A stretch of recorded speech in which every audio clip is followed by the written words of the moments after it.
Hi, everybody. Once again, this is Jake with Politics by Jake, and I am your political reporter and commentator. This is the edition for Friday, May 24th, and we have a show here, and it is conducted semi-weekly. In other words, there's twice weekly. There's one on Monday, a show on Monday, and a show on Friday, and they both occur at 7 a.m. in the morning, and they are actually rebroadcast on the flagship KCAA throughout the day. And you can also go to kcaaradio.com and you can check the schedule for Monday and Friday, and you can just listen to the show anytime there. And the purpose of the show is to conduct a weekly overview of pertinent political events. We don't talk about each and every single political event, but we kind of pick and choose the ones that we think are important, that deserve commentary.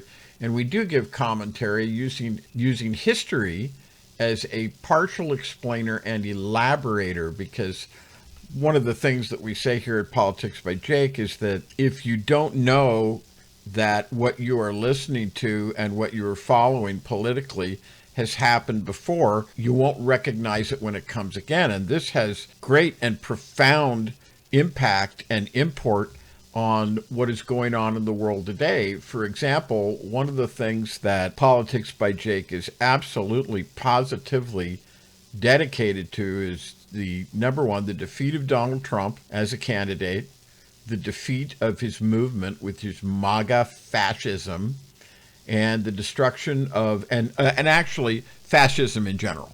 We don't cotton to fascism here. And the defeat of the Republican Party, the destruction of the Republican Party. And I am, of course, talking about political destruction.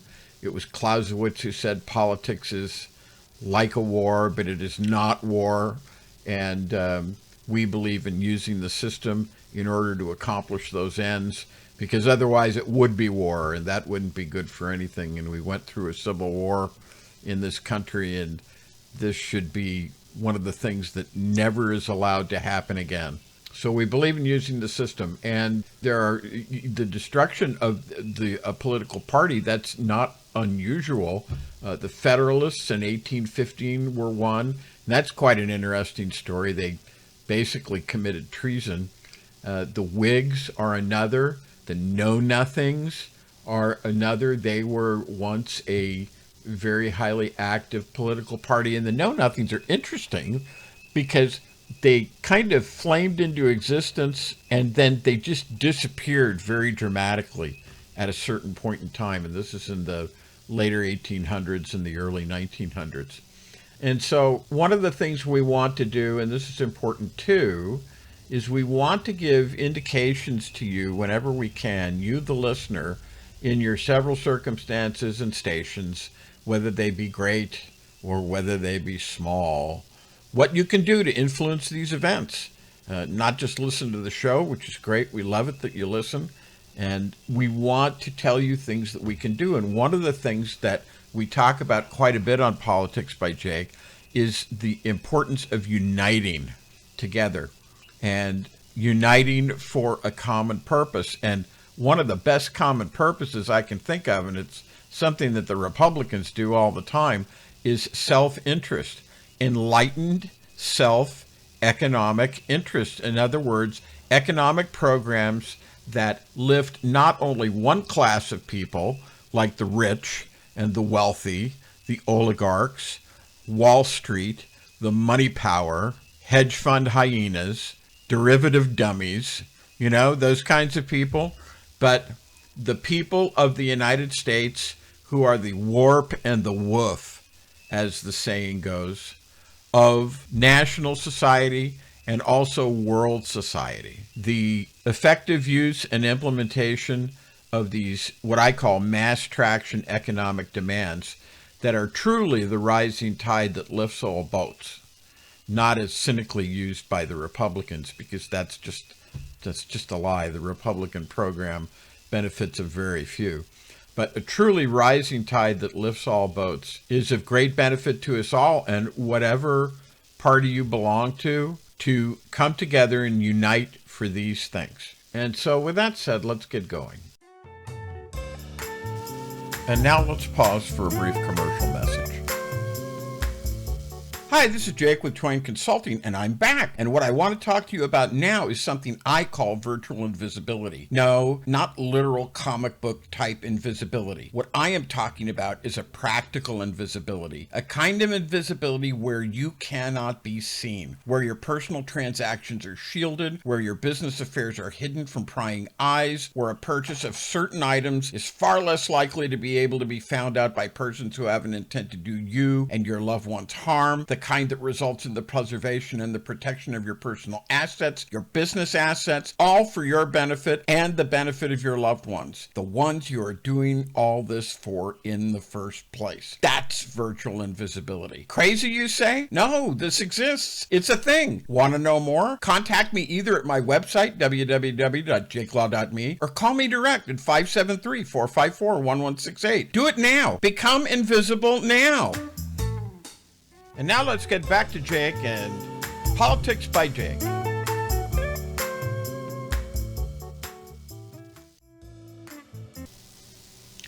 Now this is interesting. Last Friday, one of the things I talked about that the World Court needs to issue arrest warrants, and I named certain people.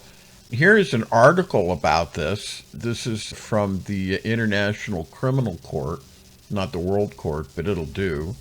And it's entitled Statement of ICC Prosecutor Karim A.A. or Khan, Applications for Arrest Warrants in the Situation in the State of Palestine. And just reading a little bit here, he says, today I am filing applications for warrants of arrest before a pretrial chamber 1 of the International Criminal Court in the situation in the State of Palestine. And he states, among other things, he says, on the basis of evidence collected and examined by my office, I have reasonable grounds to believe that Yahya Sinwar, and he's the head of the Islamic resistance movement in the Gaza Strip. We talked about him. And Mohammed Diab Ibrahim al-Mazri, who is the commander-in-chief of the military wing of Hamas, known as the Al-Qassam Brigades, and Ismail Haniyeh, who is the head of the political bureau of Hamas, states that they bear political responsibility for the following war crimes, and he lists them. And of course, we're talking about what happened on October 7th, 2023. And he lists them. He says, number 1, extermination is a crime against humanity, contrary to article, and he cites the article. I could do that if you wanted, but I'm not going to do that. Murder as a crime against humanity. Taking hostages as a war crime. Rape and other acts of sexual violence as crimes against humanity. Torture as a crime against humanity. Other inhumane acts, probably mayhem, as a crime against humanity. Cruel treatment as a war crime. Outrages upon personal dignity as a war crime. He goes on to say, my office submits, there are reasonable grounds to believe that Sinwar Daif, that's who they call Mohammed Diab Ibrahim al-Mazri, they call him Daif, and he's the commander-in-chief of the military wing of Hamas, states once again, reasonable grounds to believe that hostages taken from Israel have been kept in inhumane conditions and that some have been subjected to sexual violence, including rape, while being held in captivity. We reached that conclusion based on medical records, contemporaneous video and documentary evidence, and interviews with victims and survivors. And the ICC office is continuing to investigate reports about that. And we also called upon the World Court or the International Criminal Court to issue arrest warrants for certain personages on the Israeli side.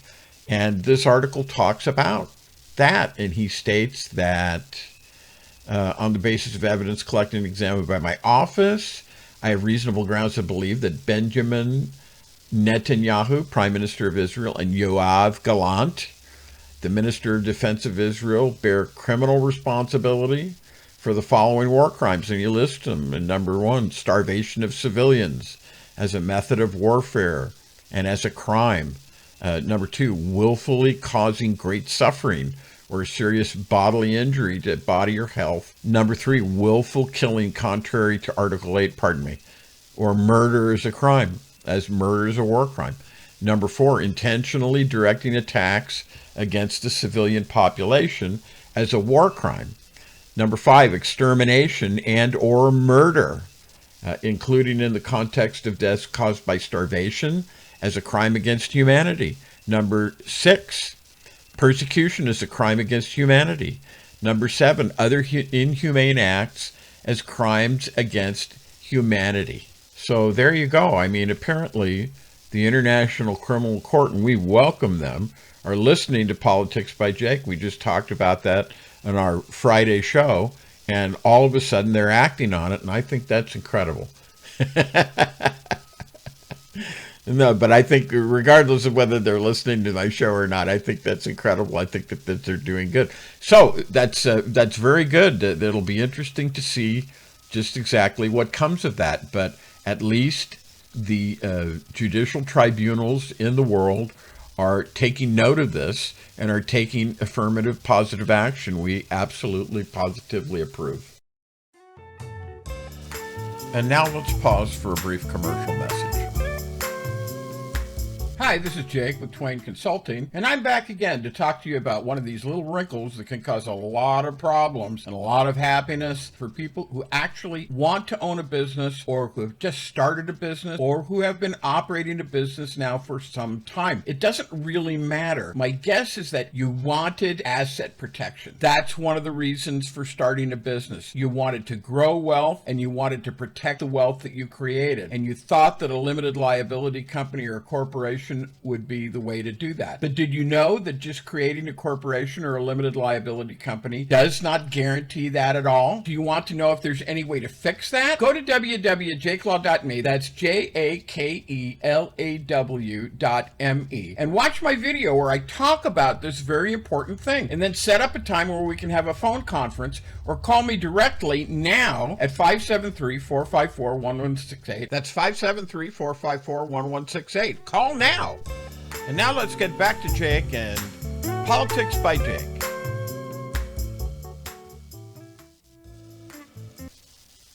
And speaking of the maggots and maggot fascism, this is one of the reasons why this party has to be destroyed. This is one of the reasons why Trump has to be stopped, this stochastic terrorism, and I'm going to be talking about it now. In Trump's criminal fraud case, Judge Juan Merchan imposed a gag order, and he imposed this upon Trump in March, and he was prohibited, among other things, from publicly commenting on the participation of potential witnesses or jurors. And the order also extended to publicly commenting on court staff, prosecution lawyers, if the comments are meant to significantly interfere with the work in the case. And Merchan also extended that protection to family members of the staff, the family members of the lawyers. He also blocked Trump from making any public comments about prospective and actual jurors after Trump attacked Merchan's daughter for consulting for Democratic campaigns. And so since then, Trump has violated this gag order 10 times. He's called Cohen, who's a witness, and he's called Daniels. He's called them sleaze bags. He was fined $10,000. He's already been fined in contempt. He's been threatened with jail for future violations. And one of the things, and this goes to the whole stochastic terrorism thing, now Trump allies have come out and they've literally attacked key witnesses. And they've used outside the courtroom as a stage for promoting the doctrines of maggot fascism as enunciated by Trump, including this stochastic terrorism. So you have outside the court last week, and this is actually May 14th, you have Vivek Ramaswamy, and you have Tommy Tuberville, and I'll have more to say about him in a minute. You have Representative Byron Donalds. You have North Dakota Governor Doug Burgum. You have House Speaker Mike Johnson. I mentioned that. Vivek Ramaswamy, Representative Corey Mills, and they all joined the former President Donald Trump in court. And one of the things that just cracks me up about this is that you have these guys, and they are literally, I'm looking at a photo of them right now. You should really go online and look at this. You can easily find a photo of this. They're all standing there. They're all dressed in the clown car monkey suit, the blue sport coat, the white shirt, the red tie. This, of course, is signature of what Donald Trump often wears because, you know, it's meant to ape the colors of the country. It's a visual aping that registers with certain kinds, I won't elaborate on that and say more, but certain kinds of voters, certain kinds of people. And they're all standing there. They're all dressed the same. They're all in lockstep. And it just, I got to tell you, it just looks awful. It's just one of the most awful things I've ever seen. You have MAGA Mike Johnson standing there. Basically, everybody's behind him because, you know, he's Speaker of the House. He's actually second in line to the presidency. And they're all standing there. They all want the job of vice presidential candidate for Donald Trump. And it's shameful. They ought to be embarrassed of themselves. They ought to be ashamed of themselves. But they're not. This inability to do anything but ape, like a monkey, the dress of their dear leader, or to spout, like a parrot or other talking bird, the talking points and the terror of this person, Donald Trump, is just frightening. It's a terrible comment on the state to which the Republican Party descended, which is nihilism, which is that they don't believe in anything at all except power. And here it is that I'm looking at. It's really a stark picture. You should go online and take a look at it. And of course, they're using the courtroom as a focal point because it is being covered somewhat. Fox News is covering it somewhat. Newsmax and the other phony baloney propaganda stations masquerading as actually giving news and responsible commentary are covering this. And so they're appealing to this, and they're appealing, and I have to say, once again, they're doing it in a most shameful way. I mean, there is no shame amongst these people. They're just pulling out the stops to do everything they can to persuade certain kind of voter, certain kind of information type person, information challenged, we might say, that it's important to vote for Trump, and not only that, that they are great by association, not only that, but there they stand, and that their values, and this is one of the ideas of wedge issues. One of the ideas of wedge issues, or rube bait, as it's often called, is for the person who's running or his adherents to convince a certain kind of voter that the interests of the person who is running align with theirs, which absolutely, positively could not be further from the truth. It's completely ridiculous. But this appeals to certain people. There's a certain category of voter that this appeals to. God, gun, abortion, things like this. There's just a whole bunch of wedge issues that could be talked about. And I'm telling you here, right from the horse's mouth, that this couldn't be further from the truth as far as Trump is concerned. Trump laughs at these people. He looks at them and he thinks it's funny. He mocks them and laughs inwardly at them. He thinks they're fools. He thinks they're shills. He thinks they're people to be taken advantage of. So moving on with this, I want to talk about Tommy Tuberville, or Tuberville, if you prefer, was there. And he actually said something that was really weird. And this is kind of where the stochastic terrorism comes in, okay? And Tuberville was there, or Tuberville. I guess it's potato. And he, among other things, he described himself as being, quote unquote, really disappointed in how this whole thing was run, close quote. And he said he hoped that there would be more and more senators. Get this. Listen to this. Somebody said, I think it was Keith Olbermann that said that our democracy is saved not so much by the people who are out there, like here at Politics by Jake, who are trying to save it, but the dumbness and stupidity of the people who are trying to destroy it. So get this. This is what he said. He said he hoped there would be more, quote, more and more senators and congressmen to go up every day to represent him. And listen to this, and to be able to go out and overcome this gag order. And that's one of the reasons we went, is to be able to speak our piece for President Trump. And he's being interviewed by, the interviewer's name is Salcedo, and he's in one of these billionaire-owned media stations.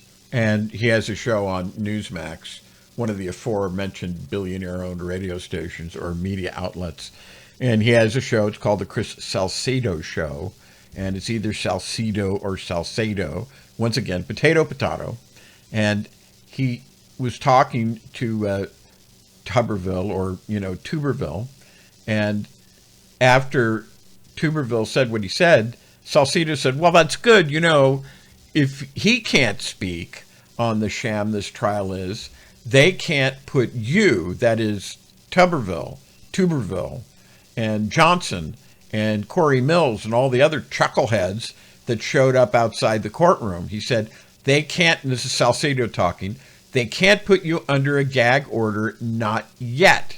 And this is where the stochastic terrorism comes out. And this is where the stupidity comes out, because they basically have admitted, Tuberville has admitted that he was there to do that. And we can infer by derogation that the others were there also to do that. And the plain language of the gag order, it does not allow him to delegate his attack. Not only does it restrict him as far as his behavior was concerned, which I just described, he can't delegate his attack, because that's stochastic terrorism. The gag order that I just read, basically, it prohibits Trump from, quote, making or directing others to make public statements which would cover any of the comments by the former presidents. And this article here from Mediaite, which is what first reported it, Mediaite.com, the president's claque, that's a great word, CLAQUE, claque of congressmen and wannabe veeps. And I agree. They're a claque. They're a claque if they're anything. So this is an example of the way that stochastic terrorism can be used to put people in fear so that they are afraid to speak up publicly. So, okay. And now let's pause for a brief commercial message. Hi, this is Jake with Twain Consulting, and have you ever tried to get a business credit line? If you did, what's one of the unpleasant things that you found out? You found out that the only way that you can get business credit is if you personally guarantee each and every single loan, each and every single commercial credit line. Now, let me ask you this question. How did that make you feel? If you're like me, I would feel like they were giving with one hand and taking away with the other. If this bothers you, I encourage you to go to my website, www.jakelaw.me, where I talk about this and several other important products and services that can benefit really almost all people listening to the sound of my voice. Call me at 573-454-1168 so we can talk about this, get mad about it together, and see if there isn't some sort of solution. That's www.jakelaw.me. That's JAKELAW.me, M-E. That's www.jakelaw.me, and the phone number is 573-454-1168. And now let's get back to Politics by Jake. He's talking about some very interesting things here, and you'll want to stay tuned. So without further ado, back to Jake. So terrorism is on the increase in the world. Fear, anxiety, depression. I understand that suicide rates are increasing, and they're anticipated on going up because everybody's afraid. People are afraid. That's why terrorists like Donald Trump, that's why terrorism like MAGA fascism, and remember what the definition, the essential definition of fascism is. It's reactionary or ultra-reactionary political doctrines, attitudes, or platforms combined and fused with violence or the threat of violence. And don't forget that the definition of assault and battery are two different things. Assault is accomplished. In other words, you assault a person when they are placed in fear of imminent bodily harm. And by imminent, I mean they become afraid that they're going to be hurt right away. Battery is just that. It's the actual physical hitting of a person. That's battery. That's why you often hear assault and battery brought together like that. But this is basically the same thing with terrorism. And I just want to give you an idea of what the other side is talking about. We're actually going to be talking about that. We're going to be talking about some of the ideas that Russia and China have, and just goofy stuff, but it's there and it's need to be covered and you need to hear it. And as part of Politics by Jake, we want to talk to you about these things and let you know. Here's a man named Hodorkovsky, and he recently was talking, and he said this, and I'm quoting because he spoke it in Russian, and I'm just doing the translation here. Quote, "I ask our Ukrainian friends to cover their ears, but I will allow myself to say this if you will excuse me. Everyone, you have practically lost the war in Ukraine. We have lost it. Ukraine's GDP before the war was 160 billion. Russia's was 2.2 trillion. Germany's was 4.1 trillion, and the EU's was 17 trillion. Putin spends 120 billion a year on the war. The cost of the most common artillery shell, 152 millimeters, is $500. And again, just following along and doing the translation here, meaning he spends approximately 5.4 of GDP on the war. European aid to Ukraine over 2 years of war amounts to about 88 billion, or 0.25% of GDP. And GDP is gross national defense product. And this, or gross domestic product. And this is with the price of 155 millimeter shell. And this is interesting, he says, ranging from $5,000 to $8,000. And they're using dollars as the economic unit here. Whereas you recall, he just stated that the price that Putin is paying for a 152 millimeter shell, which is a little bit different. The Russians use 152 millimeter. That's their most common munition. And the United States and NATO uses 155 millimeter. And so there's a difference in price between that, $500 to $5,000. So at the minimum, $4,500. And if you go to $8,000, even more. So he goes, and this is with the price of 155 millimeter shell, ranging from $5,000 to $8,000. This means that, he says, taking American supplies into account, the real expenditure ratio for the war is 2.5 to 1 in Putin's favor at best. So what they're saying is that Putin, and he's going to say more about this, that Putin can spend more money on the war and he can spend for longer than NATO and the United States can. So he goes on to say this year without American supplies, it's 4 to 1 at best. It's no surprise, therefore, he says, that if at the beginning of the war, the population ratio of Ukraine to Russia was 40 million to 142 million, Ukraine has 40 million, Russia has 142 million, that is 3.5 to 1, and it is now 7 to 1. So how do you suggest that they fight, he asks. And he's referring to the Ukrainians. And remember, he's speaking to a Russian audience here. He's not speaking to Ukrainians, he's speaking to a Russian audience. So how do you suggest they fight, he says? With such a ratio of supplies and force, by the end of the year, Ukraine will lose Kharkiv. By mid-next year, Odessa.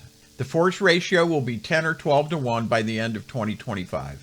By early to mid-2026, Ukraine will only be able to maintain a partisan campaign. And Lviv will be preserved if NATO troops, represented by Poland, are deployed. And this is the best case scenario if the armed forces of Ukraine continue to heroically resist despite the hopelessness, this is what he's saying, it's hopeless, of the situation. Otherwise, everything will happen even faster, he says. It won't be necessary to storm large cities. Without supplies, they don't pose a threat. That is, the Ukrainians and NATO and the United States don't pose a threat. And at this juncture, let me just intercede, taking a moment to stop the translation. Let me just intercede. This is how they think. And the Russians have, remember, they're a closed society. Putin will only let them hear certain things. All independent news organizations that do anything but talk about the party line are trashed. People are arrested. They're sent to the gulags. They're sent to Siberia. Navalny and all other opposition leaders are killed. One of the methods of killing is called defenestration. And that means being thrown out a window. And they're poisoned. That's another way that Putin likes to do it. And so you have to take this with a grain of salt, but I'm going somewhere with this, so hang with me here. So he says they don't pose a threat. Ukrainians don't pose a threat. NATO doesn't pose a threat. The United States doesn't pose a threat. This is this almost fanatical optimism that's not justified at all. It's just for the consumption of basically a captive audience that doesn't get to listen to anything else. So, okay, all right, here we go, going on. Okay, so why, and I guess he's saying, why should not NATO or the United States betray Ukraine? Okay, why not betray Ukraine? Maybe Putin will capture it and calm down. So in other words, he's talking about the idea that maybe Putin will capture it and then he won't want any more. Like Hitler marched into the Rhineland and they let him have it because they thought, he said, after this I'm satisfied. I have no other further demands.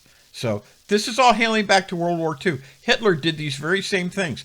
This is what I'm talking about with regard to history. In Politics by Jake, we talk about the history because a lot of these things that you see are retreads from the 20th century, and they're being brought back again to a younger generation who doesn't know history and has been given a lot of babble and pablum instead. And they don't understand that these things all happened before. It's the same thing in the United States. Pre-Civil War issues are being brought up again. People don't understand that the 12th, 13th, and 14th Amendments resolved some of these things. Even our judges don't understand. Judge Alito doesn't understand. He uses ideas from the 12th century and the 17th and 18th century in order to justify ridiculous court rulings that he should be ashamed of. And I know we're talking about Ukraine here, but you get me going on this stuff. It's just crazy because it's so crazy. It's so whacked out. It's so nuts. It's so completely nuts. So, all right, let me not get too far afield here. So he says, and this is Khodorkovsky, maybe Putin will capture it and calm down. Maybe we can bargain with him for a few reasons, or even Kiev. Maybe. And I think he's putting words in NATO and the United States' mouth here. So he's engaging in conjecture. But now he's speaking to the Ukrainians, and he is speaking back to them, putting the questions in their mouth and then answering them. And he says, but then we must honestly tell the Ukrainians, we have betrayed you. This is what NATO and the United States have to say to Ukraine, because they have to be honest. The Russians hate the Ukrainians. These are the traditional Cossacks who are like endemic enemies to the Russians, but they're treating them like they're their brothers and stuff like that. So he's saying NATO and the United States have to say, we have betrayed you. Stop the pointless resistance. He's going on here. I'm waiting for him to say more. But then after 2 years, a united Russian-Ukrainian army will be at the borders of Poland. And I'm just waiting for him to come. And he asks the question, how? People will be resentful. They need something to eat. And the army pays. We've seen all of this in Donbass, he says. We've seen all this. Putin visits Xi, and Xi has declared that there are no more forbidden zones for cooperation. So in other words, Xi is going to cooperate, according to him, Xi is going to cooperate with Putin in every single way. And this is, once again, this is actually interesting, but it's leading up to a point that's just really super important. Because you're hearing how the Russians think. I'm telling you, I'm giving you the translation of something that one of their commentators, Hodorkovsky, said about the war in Ukraine. Okay, going on.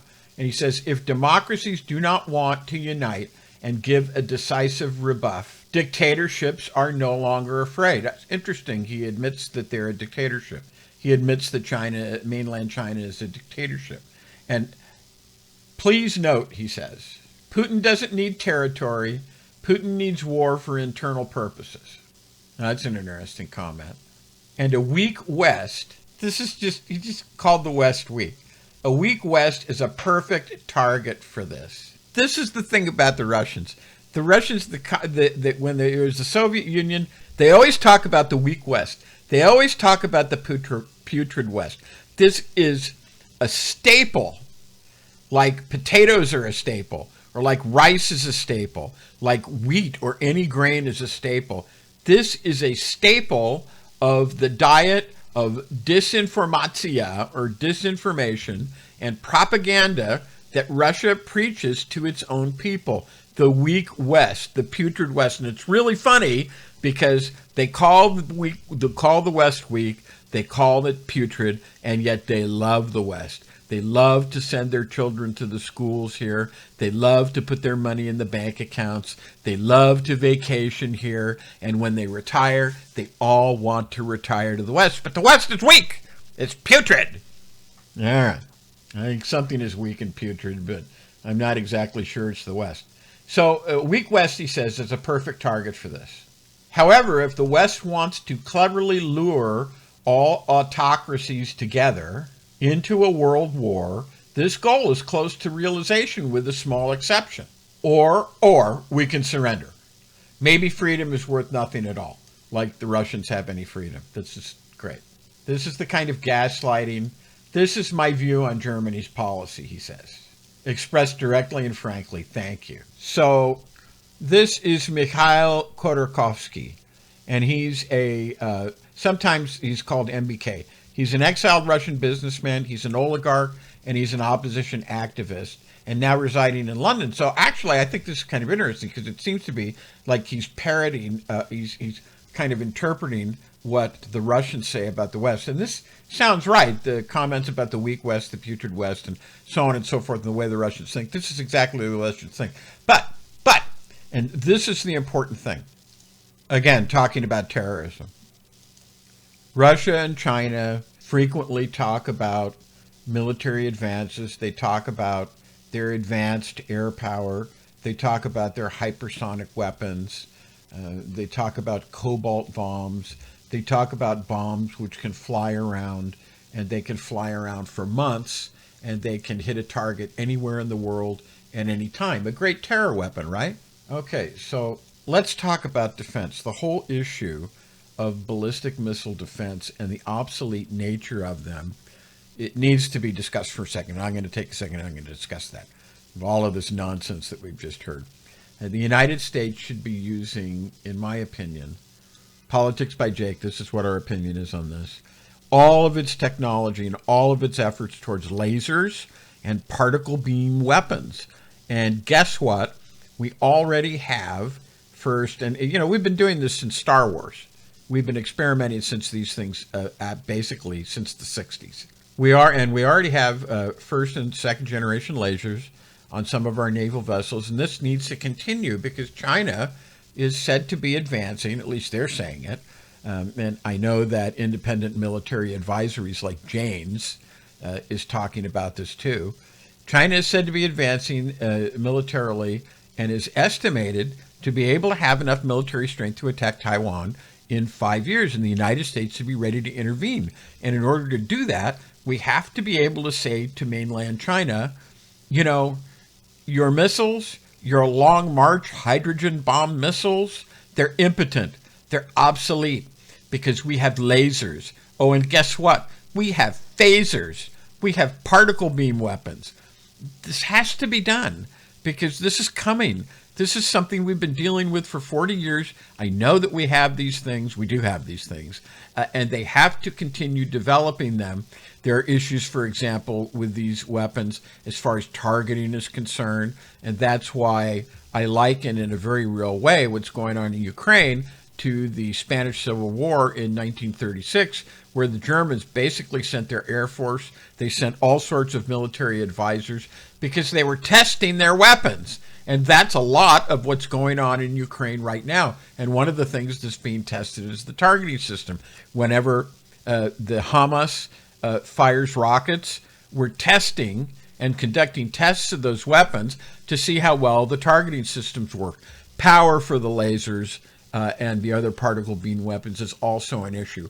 So this has to be done. It is being done, but we have to continue developing them, because surely it is that China will attack Taiwan just as sure as it is that Russia will attack native countries if they are not stopped in Ukraine.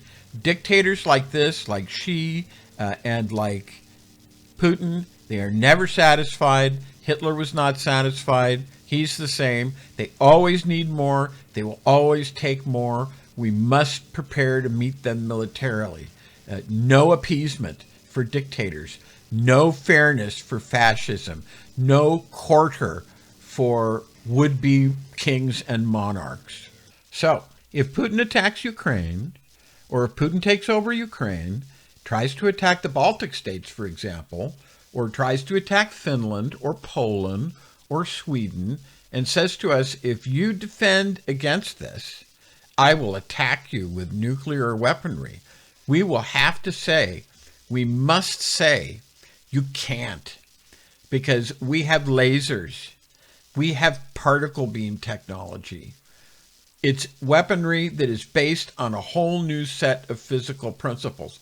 The Russians talk about this stuff all the time, and it's all a lie. The hypersonic weapons is really a good example of that. We've had hypersonic weaponry or capabilities since the late 1940s. But once again, not everybody knows that.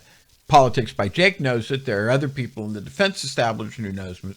But it's designed to sow discord and division and dismay and fear and anxiety in an unknowing populace. Once again, hence, shameless plug, Politics by Jake. All right, moving on. So they're based on a whole new set of physical principles. So they like to talk about this, but this is really the case. We propose weaponry based on a whole new set of physical principles. And we tell them this, and we can not only shoot down one of your missiles, but we can shoot down 5,000 of them. This is happening in Ukraine. The various cities are attacked with swarms of these little UAVs, these little drones that can do tremendous damage. And on many nights, not all the time, but on many nights, they're all being shot down. This is quite impressive. This is the work on the targeting systems that are going on. So this is our message to Putin. This is our message to Xi. We can shoot down 5,000 of them. And believe me, that's what's happening right now in Ukraine. This is all a testing ground for the targeting systems on these new weapons, which are, of course, really just as important as the weapons themselves. And right now, they're kinetic weapons. There's not much use of laser. There is some use of laser. We're definitely getting usage out of the targeting systems. Those are being developed. They're being field tested. That's why, in a certain sort of a way, we absolutely positively deplore the actions of Russia. We deplore the violent loss of life. We deplore the mayhem. We deplore the violence. We deplore the terrorism. We deplore the anxiety, the fear, the targeting of civilians, and especially innocent civilians like women and children. But it's a great opportunity, and it's unfortunate to say this, but it's a great opportunity to work and woodshed these systems so that when the weapons that are based on these new physical principles are ready to go, and they are, like I said, a lot of our Navy ships, they have first and second generation lasers already on them. So when these things are ready to go, the targeting systems will be able to match against purely kinetic weapons that are bound to be thrown at us. Make no mistake, people, this is coming. And the only thing to do is to prepare so that when the time comes, we can adequately meet the threat. And now here's a word from one of our sponsors, Twain Consulting. Hi, I'm Jake with Twain Consulting for my great product, Get It in Writing. Did you know that the Wall Street Journal, Entrepreneur Inc., all prominent business periodicals say that 80% or more of all businesses are operating without the proper stable of business forms, and that there are 10 absolutely positively essential business forms that businesses should have, but that they don't have? As a business owner, do you want to avoid growing pains in your business? Do you want to minimize client confusion, missed opportunities, bad business dealings, lawsuits? Well, that is what Get in Writing is designed to do. This program is designed to keep you out of trouble, streamline your business, and make you more profitable. If you were to go out and buy all these forms individually, you could wind up spending more than $25,000. $25,000! Amazing! But if you take advantage of this opportunity, you will spend far, far less than even $1,000. Go to my website now, www.jakelaw.me, or call me now at 573-454-1168. Call now! Save now! And now let's get back to Jake and Politics by Jake.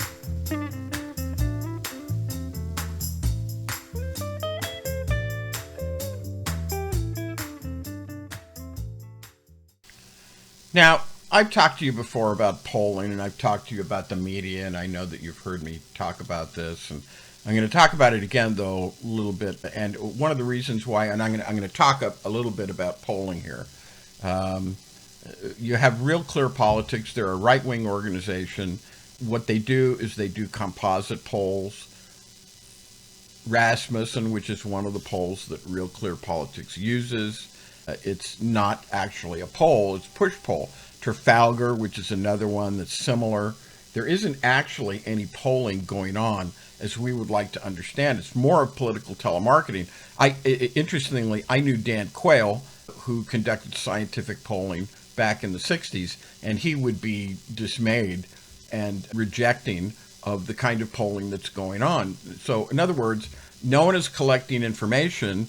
The responses are not going to be analyzed, but what happens is these push polls become a source for the composite results of an organization like Real Clear Politics, and what they do is they enter those averages that are cited by these various push polls, which analytically, scientifically, statistically, they are flawed into a composite, and that is what is used by Real Clear Politics. And it's just, it's political marketing. It's disingenuous. And what is the reason for this? Well, once again, and this is one of the messages of Politics by Jake that you're going to hear me say again and again because it's true, the media is corrupt, it's controlled, and it's corporate. And it's owned by billionaires. A.G. Sulzberger is one of them, owns the New York Times. Bob Pecker of Catch and Kill infamy says the Times has become the Pravda of Wall Street.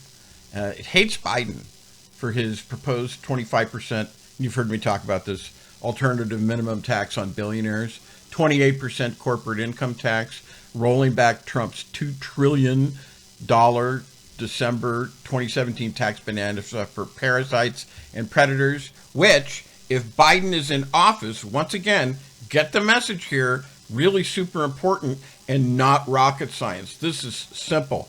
Like James Carville said, it's the economy, stupid.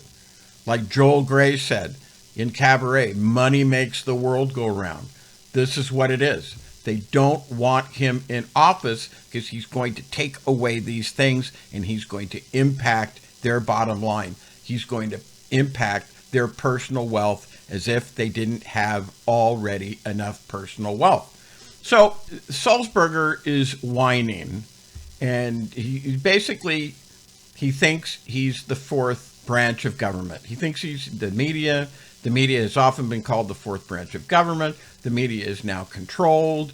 It's not in the hands of a more eclectic and expansive force, but it's in the hands of billionaires who really, honestly, are not that smart. So as a consequence of this peak and of being miffed, Sulzberger has, in New York Times, has published 30 articles attacking the president for senility. Senility. They're still talking about senility. He went and he gave a State of the Nation speech that I couldn't give. And I'm younger than him, and I couldn't do that. with the zest and the verve and the vim and the vigor that he did. There's just one article discussing Biden's successful economic program. See, this is the way you find these things out. This is really what's going on. The statistics in this particular case don't lie. There are 30 articles attacking the president for senility. Absurd. There is just one article discussing Biden's successful economic program. And, one could engage in conjecture, and it's an easy conjecture, that if Sulzberger really wants a lengthy sit-down, and of course, the funny thing about this is that instead of having a sit-down with the New York Times, Biden went on the Howard Stern show, who's a shock jock of some fame and some notoriety, and he did a sit-down interview with him. It was a really good one. I listened to it. It was really good.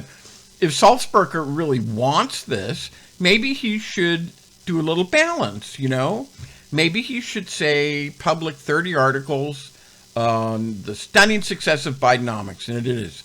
The economists were all raging and screaming that runaway inflation was going to result, and it didn't happen. And the reason it didn't happen was because Biden used correct economic principles, expansive, very New Deal, FDR type like principles, and they worked because they do work. They worked in the 20th century, and they will work if they're used again. And he's doing that, and that's why they hate that. So they had to eat crow on that. So 30 essays on Trump's growing mental impairment. Why not talk about that? 30 comparisons of Trump's raving speeches with the rhetoric of Mussolini, the doctrines and concepts of Hitler, to redress the many months of cynical deceptions that has gone on. And we have, and once again, talking about polling, circling back to what I started on this, the latest New York Times Siena poll is just an insult to the public. And that's you, the public. They're insulting you.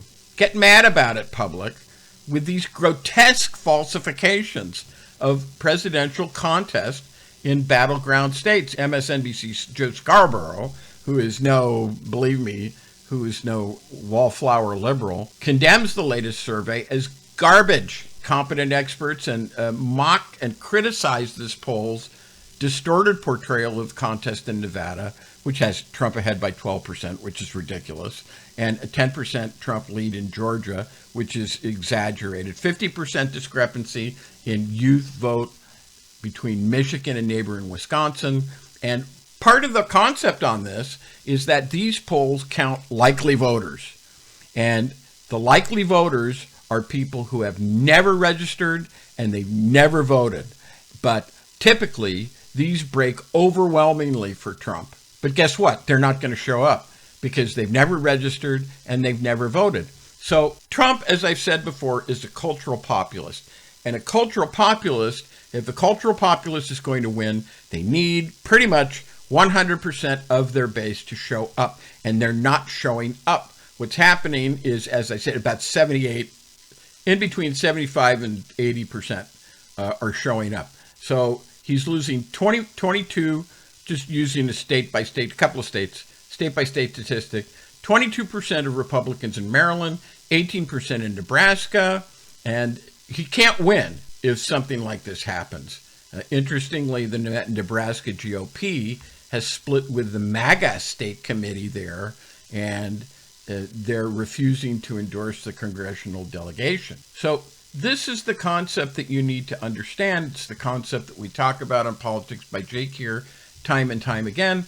And with that, we're basically at the end of the show. So we're coming up on the Memorial Day weekend. We hope you enjoy that. We will be here on Monday at 7 a.m. so that you can listen to us and enjoy your Memorial Day holiday with that. And with that, I say goodbye and good luck. And we will see you the next time. Bye-bye now.